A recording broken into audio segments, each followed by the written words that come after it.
Ako sa preberá jachta a čo všetko si všímať?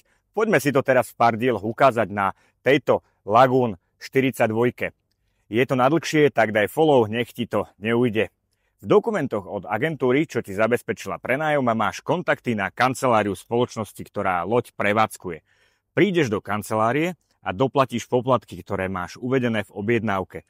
To je vždy turistická daň, väčšinou tzv. Transit log, prípadne poplatky za motor, na čln, paddleboard, skorší check-in, všetko, čo si poobjednával navyše.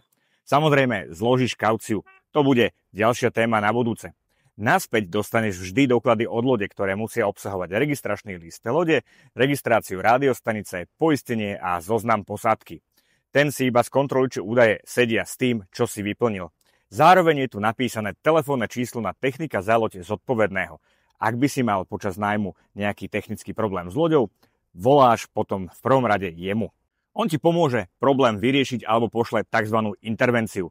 Za chvíľku sa s ním stretneš aj osobne, nuž a dostaneš tzv. Checklist. Môžeme ísť na loď a my sa vidíme zajtra.